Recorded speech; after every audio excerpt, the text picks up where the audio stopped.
गाईला विक्रमी भाव मिळालाय। 2,81,000ला गाईची खरेदी झाली आहे। डीजे, गुलाल, फटाक्याची आतिषबाजी करत जंगी मिरवणूक या गाईची काढण्यात आली।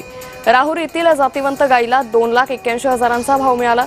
दररोज तब्बल 40 लिटर दूध देण्याची या गाईची क्षमता आहे।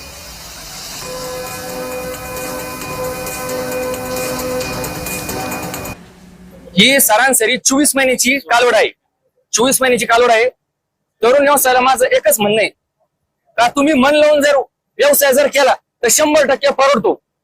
फक्त ब्रीडिंग वर जर काम जर केलं तर धंदा परवडत नाही असं अशातला काही भाग नाही। कष्ट जर प्रामाणिक जर असेल तर धंद्यात हे 100% आहे। ही कालवड पहिल्या रोज 40 लिटर दूध देईल। ती क्षमता 40 लिटरची। 20 लिटरच्या गाईची ही अशी जर ब्रीडिंगची नसती तर 20-22 लिटर दूध दिलं असतं। पण ही गाय प्युअर ज्युपिटरची सिमेंटची कालवड आहे।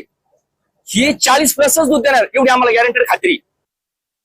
आज आता आपण ही 2,81,000 रुपयाला गाय खरेदी केली असून हिचं खरेदी करण्याचं कारण असं आहे की ही ब्रीडिंग मध्ये मोडते। याच प्रकारच्या माझ्या गोट्यामध्ये पहिले ही 5 गाय आहेत। त्या गायींची किंमत 1 लाख, 1.5 लाख, 2 लाख, 2.5 लाख आणि ही शेवटची 2,81,000 रुपयाची खरेदी करण्याचं कारण असं की यांच्यापासून मला कालवडी तयार करायच्या। 5 गायीच्या 10 होतील, 10च्या 15 होतील। पण जे मी पहिला 20 ते 25 गायांचा गोठा करायचो, पण आज माझ्या पहिल्या गोठ्यामध्ये 5 गाय आहेत। 5 गायांमध्ये माझं आता 120 ते 130 लिटर दूध चालू आहे आणि ही 6वी त्यामध्ये टाकलेली आहे। पण पहिल्या 15 गाय असून पण 20 गाय असून पण 150 ते 200 क्रॉस करत नव्हतो। मला कमी संख्येमध्ये दूध धंदा हा जास्त मोठा करायचा, त्यासाठी मी ब्रीडिंगच्या गायीकडे खरेदीकडे लक्ष देतो।